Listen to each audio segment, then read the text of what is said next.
Not human. Foreigners sees Chinese people collecting gutter oil late at night. Shanghai, hail damages cars. Nanjing, urban flooding. Zhidan County, Shaanxi, flash floods. Hebei, anthrax cases. Internal conflicts within the system. Officials from the public security, prosecution, and court system seeks justice online. When a rich traveling retiree encounters unemployed tour guides fighting for their rights. Weak Chinese economy and insufficient passenger traffic, British Airways suspends its Beijing route. Involvement in forced labor in Xinjiang, US sanctions 5 Chinese companies. A foreigner in China was recently infuriated after witnessing locals extracting gutter oil late at night on the streets, openly condemning them as garbage and bad people. The video shows the foreigner spotting a couple collecting gutter oil, immediately taking out his phone to film their actions. The woman involved asked him not to film, but he insisted, saying, "This is a public street in China. Why can't I film?" The woman claimed the oil was for a company, but the foreigner harshly criticized their actions and shouted, "What you're doing is absolutely disgusting. I'm telling you, both of you are just like you're not human. You're giving people oil like this to eat. Do you think I don't have Douyin or Xiaohongshu? I'm going to make sure everyone knows who you are." Pointing to a manhole cover, the foreigner explained that the couple was extracting oil from there to use in food. The couple did not argue with him and quickly packed up their equipment before driving away. While the foreigner pursued them, continuing to express his outrage, he emphasized his love for China but stated that such people are not true representative of the country. The foreigner admitted that his Chinese might not be perfect, but he was clear in his condemnation, repeatedly labeling the couple as bad people. Chinese netizens widely praised the foreigner for his actions. One commenter said, "We need someone like you, brother. You are righteous and brave. In China, even 1 billion people aren't as courageous as you because we have too many responsibilities, caring for both the old and the young." Another netizen expressed, "I've never liked a foreigner so much before. This is great." A Chinese user remarked, "As a Chinese person, I feel ashamed of what this couple did. I am sorry that you had to witness this, my foreign friend. I apologize." However, some netizens, seeing how angry the foreigner was, advised him to calm down, noting, "Even the authorities don't care about this. Why are you getting so worked up? If you get sick from anger, you'll have to pay for your own treatment. They don't care about you." One netizen sighed, "It seems the foreigner doesn't understand the hardships of life here." Gutter oil extraction has long been a familiar issue in China, with many people responding with indifference due to the lack of effective regulation. The term gutter oil became widely recognized after a 1998 investigative report by Southern Metropolis Daily exposed underground workshops refining waste oil into peanut cooking oil. A 2011 report by China Youth Daily estimated that 2 to 3 million tons of gutter oil were making their way back to restaurant tables annually, affecting around 15% of eateries at the time. However, this figure was based on localized investigations, and the actual amount of gutter oil being used in China remains unknown. Professor He Dongping, who led the investigation, noted that while consuming food containing gutter oil might not cause immediate life-threatening illness, long-term consumption can lead to severe health issues, including cancer, nausea, and damage to the digestive and immune system. More than 20 years later, gutter oil remains a significant food safety issue in China, with late-night extraction practices continuing unabated. Though fewer people dared to speak out, the foreigner's outrage likely stems from witnessing such a disturbing scene for the first time, unable to comprehend how such practices can persist in a supposedly normal society. In reality, under the corrupt system of the Chinese Communist Party, China has become a society where people harm each other, leaving those within it with little choice but to sigh in resignation. On August 8, Shanghai experienced extreme weather conditions, starting with sunny skies and temperatures reaching 38 degrees Celsius in the morning. However, by noon, the weather took a drastic turn, the gale force winds reaching level 8 to 10, accompanied by thunderstorms and hail in the Xuhui district. Videos show large hailstones hitting the ground, creating splashes of water and damaging numerous vehicles. Car dealerships were quickly filled with people seeking damage assessments. According to a staff member at one dealership, one car's hood was covered in a dense array of dents caused by the hail.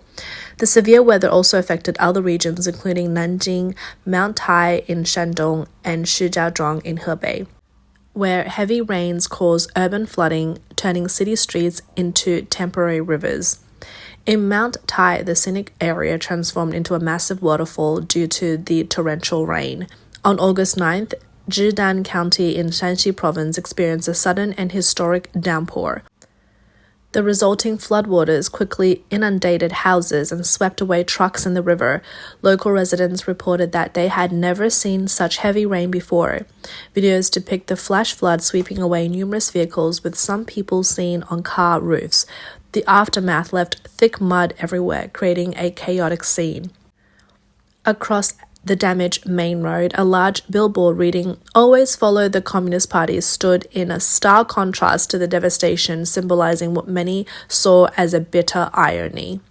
One netizen commented, "The party is truly great. Shaanxi is submerged like this, yet it seems unrelated to the government.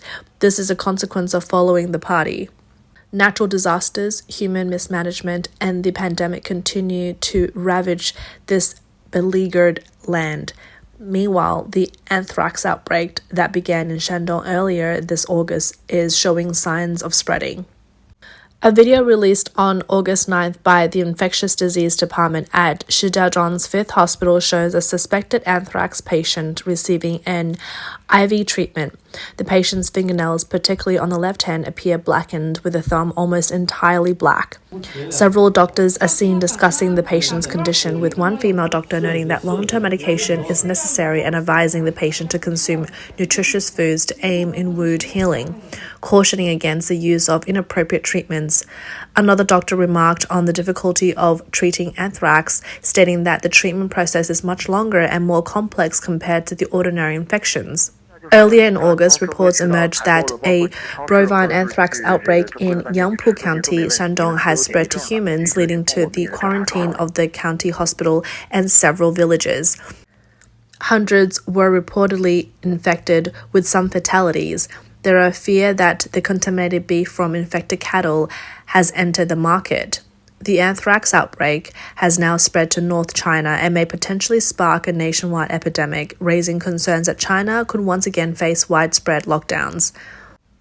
The clandestine sale of meat from infected cattle is endangering more people, reflecting the grim reality of contemporary China. A peculiar phenomenon has recently emerged in China: the increasing number of people in positions of authority using the internet to make real-name reports against officials and institutions. Historically, the general public resorted to online platforms when they had no other avenues to seek justice. However, it is now not only ordinary citizens, but also police officers, military personnel, police chiefs, and county governors who are turning to the internet for real-name complaints. What is even more astonishing is that even those who wield judicial power, such as members of the disciplinary commission, prosecutors, and judges, are now using the internet to publicly accuse their superiors of misconduct and illegal actions during case proceedings. In one video, a man holding prosecutor's ID claims to be a prosecutor from the Daowai District People's Procuratorate in Harbin. He reports that he was framed during the trial of a case in 2023 and is now accusing a local judge of illegal and misconduct during the trial. Netizens have commented that even those within the public security and judicial systems are beginning to realize that the formal legal channels are ineffective, leading them to resort to online reporting. On August 6th, former Pan County Judge Guo Dawei made a real-name online report accusing Wang Hong, director of the Enforcement Bureau of the Liaoning High Court, of accepting bribes. rendering unjust judgments, covering up crimes, using public funds for personal expenses, and other misconduct. On August 7th, Liu Li, a police officer and Communist Party member from Zhoukou Public Security Bureau in Henan Province, made a real-name online report on behalf of her husband, a former county governor, accusing Judge Zhou Qingsong of the Henan Provincial High Court's Juvenile Trial Court of misconduct.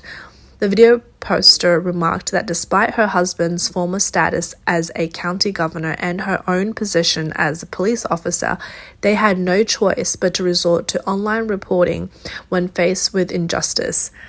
They questioned why the official channels such as the Discipline Inspection Commission and the Procuratorate were not seen as viable options. It is ironic that China's public security and judicial systems have now joined the ranks of those making online reports, with judges and prosecutors openly claiming to be persecuted and framed by higher-level officials.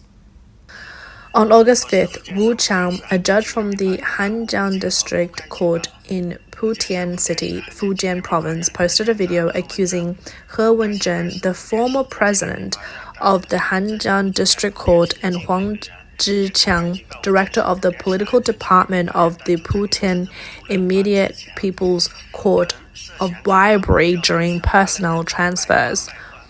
Why have there been so many real-name online reports from people within the system recently? A former Chinese judge explained that these cases indicate that even the enforcers of the law in China no longer trust the legal system. He said, when judges and police officers can no longer use a law to protect themselves and instead place their faith in the internet over the legal system, it shows that no one in the authoritarian system has their legal rights protected.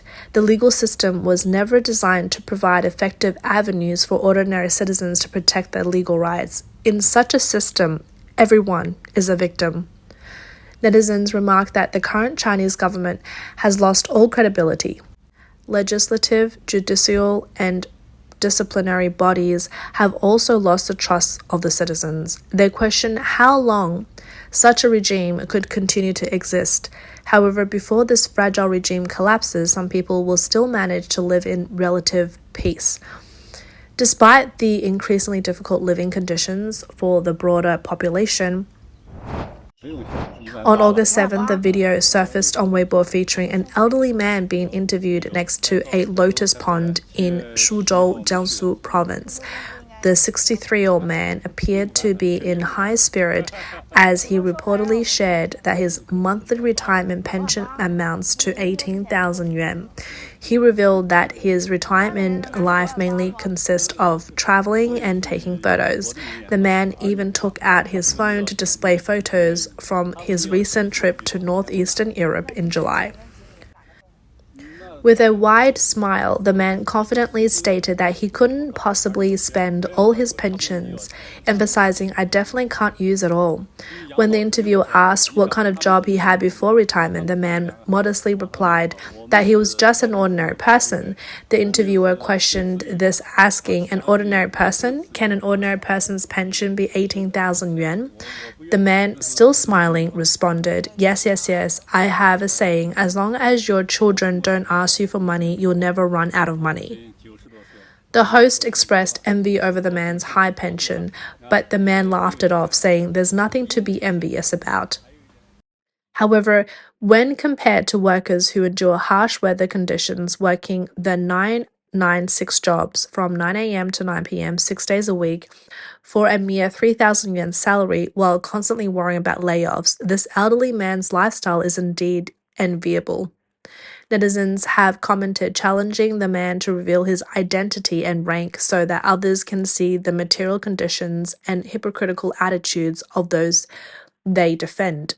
Another remarked that sanitation workers who earn only 2,000 yuan hardly have enough to spend, yet this official who does nothing receives a pension that could support 180 Chinese farmers. When asked about the issue of young people not getting married, the man expressed strong opinions. He believes that no matter how successful a person's career is, it's wrong not to get married, arguing that marriage and career are not contradictory. Netizens were unimpressed by the man's view on marriage and childbearing, pointing out that one significant reason young people avoid marriage and having children is income inequality.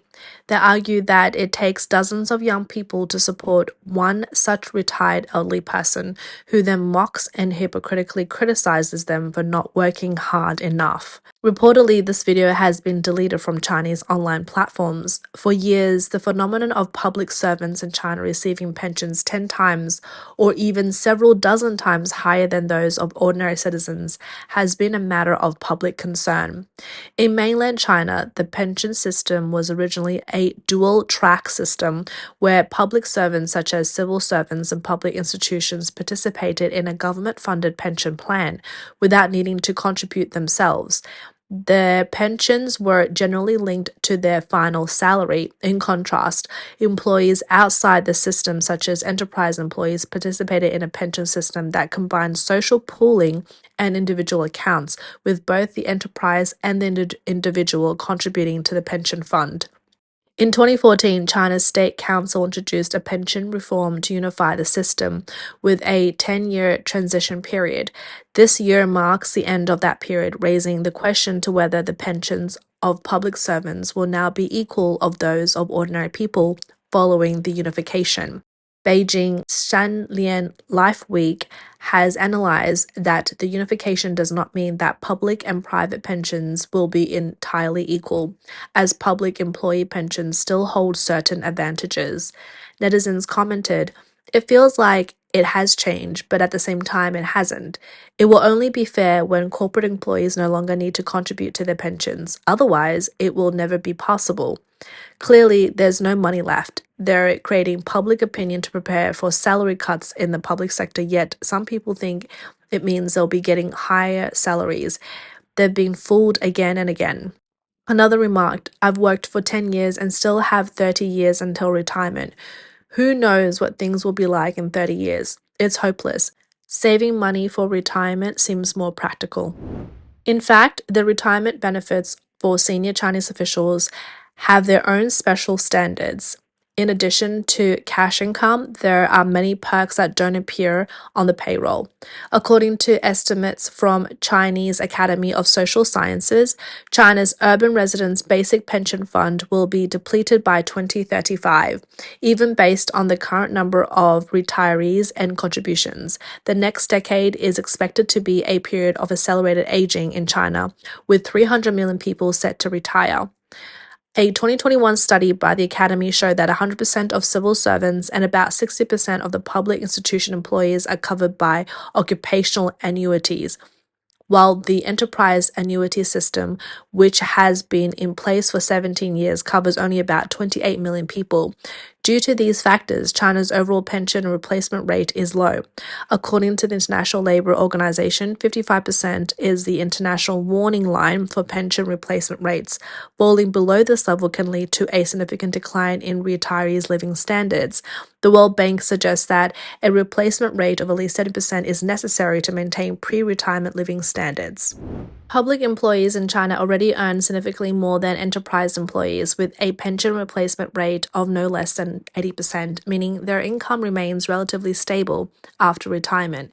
Enterprise employees, on the other hand, have lower wages to begin with, and a pension replacement rate is less than 40%, potentially leading to serious survival crisis if they lack sufficient personal savings. The establishment of occupational annuities has further widened the gap in treatment between different groups. After the so-called reforms, the gap in treatment between public and private sector employees has not narrowed but has instead widened. This is one of the reasons why so many Chinese university graduates are vying for civil service positions. While public sector retirees enjoy generous pensions and travel freely, tour guides are struggling just to make ends meet. On August 7, outside the Nanjing Museum, a group of tour guides and interpreters held up signs demanding their right to work and survive. According to an X account called Teacher Lee is Not Your Teacher, insiders revealed that since last year, in order to promote more expensive third-party tour services, the Nanjing Museum has been gradually implementing policies to restrict official tour guides from entering the museum. This has resulted in many regular tour guides losing their livelihoods. As China's economy continues to struggle, commercial activities has decreased, leading to higher unemployment and fewer people traveling abroad, which has also impacted the aviation industry. British Airways recently announced that it will suspend its Beijing-Nanjing route starting from October 26, 2024, with the suspension expected to last at least a year. Screenshots circulating online show that on August 8th, in response to media inquiries about the suspension, British Airways stated in an email that from October 26, 2024, it will pause its Beijing route. The airline will contact affected passengers to rebook their flights or offer a full refund. In the email, British Airways noted, "We will continue to offer daily flights to Shanghai and Hong Kong. This change currently only affects flights scheduled between November 2024 and November 2025, and we will continuously evaluate our flight operations schedule." Earlier reports indicated that British Airways was dissatisfied with the profitability of its Beijing route and was considering adjustments. Many speculated that the airline might reduce the number of flights, but fewer expected the airline to halt the route entirely. British Airways has operated in mainland China for over 40 years, with 4 weekly flights to Beijing. After suspending flights during the pandemic, the airline resumed its British London route on June 5, 2023. However, just over a year later, the airline is once again pulling out of this route, indicating that the route's profitability has become unsustainable. It is reported that due to the Russia-Ukraine war, British Airways cannot fly over Russia airspace, which significantly increases cost of fuel, crew, and route fees. These costs are estimated to be 25 to 30% higher than those of Chinese airlines operating the Beijing-London route, which can fly from Russian airspace. In addition to rising operating costs, British Airways also faces intense competition with Chinese airlines. This has led to a situation where foreign airlines either engage in cutthroat price wars, potentially losing money, or choose to withdraw from the market. Some believe that the surplus of wide-body aircraft in China due to the limited capacity on the US routes has led to increased competition on China-Australia and China-Europe routes, further driving down prices. Another significant factor in British Airways' decision to suspend the Beijing route is China's stagnant economy, which has led to a reduction in business travelers and a sharp decline in revenue for the airline on this route. Reports suggest that business travel on the London-Beijing route has only recovered to 30 to 50% of pre-pandemic levels. British Airways' parent company IAG Group noted that in its Q1 2024 earnings call that demand from China remains weak. The inability to fly over Russian airspace has led to increased costs for all European airlines, making it difficult for them to compete in the Chinese market. Recently, Lufthansa also reported that competition from Chinese airlines, which can fly over Russian airspace, have cut into their profitability. While benefiting from geopolitical advantages and engaging in aggressively pricing strategies, Chinese airlines are attempting to further expand their market share at the expense of European airlines, but this move has yet resistance from European countries. According to reports, Austria's aviation authority rejected China Eastern Airlines' application to operate a Shanghai-Vienna route, citing Russia's airspace restrictions and the competitive advantage China Eastern holds over Austria's national carrier, Austrian's airline, as a reason for the refusal.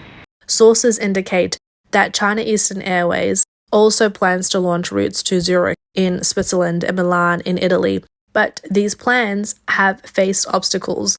The Swiss and the Italian aviation authorities are currently evaluating how to ensure reciprocity in the air traffic rights to protect their domestic airlines. These developments have sparked significant debates within China's aviation industry. Some insiders believe that Austria's actions could set a precedent for other European countries to follow the US in rejecting Chinese airlines. Earlier, Qantas Airways suspended its Sydney-Shanghai route on July 28, just 9 months after resuming operations post-pandemic. Qantas has hoped for a rebound in travel between China and Australia after the pandemic, but the recovery has lagged behind other markets. The primary reasons cited by Australian authorities include a decline in tourism and China's slowing domestic economy.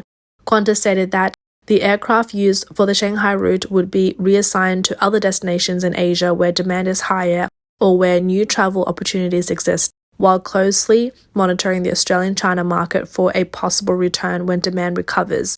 Reports indicate that in March 2024, the number of Chinese tourists was only 47% of the level seen in March 2019, before the COVID-19 pandemic. Prior to the pandemic, China was Australia's largest tourism market. According to media reports, the International Air Transport Association stated in May 2024 that post-pandemic recovery of US-China flights has been the slowest among major routes, with services levels reaching only 16.5% of pre-pandemic capacity. To date, US-China relations remain frosty, and the US continues to impose sanctions on China. On August 8, the U.S. Department of Homeland Security announced the addition of 5 more Chinese companies to the entity list under the Forced Labor Prevention Act. The newly listed companies include Century Sunshine Group Holdings Limited and its subsidiary Rare Earth Magnesium Technology Group Holdings, based in Hong Kong. These companies primarily produce magnesium fertilizers and magnesium alloy products. Xinjiang Habanhe Ashley Copper Co., a subsidiary to Zhidan Mining Group, which is involved in the extraction of non-ferrous metals. Kashgar Construction Engineering Group Co., Limited, which manufactures structural components and materials for construction and engages in real estate development. Xinjiang Texiang Magnesium Products Co., Limited, which produces magnesium and magnesium alloy products. With these additions, the total number of Chinese companies listed under the UFLPA now stands at 73. In recent years, many countries have condemned China for allegedly detaining millions of Uyghurs and other Muslim minorities in re-education camps under the pretext of countering extremists, with some accusing China of committing genocide.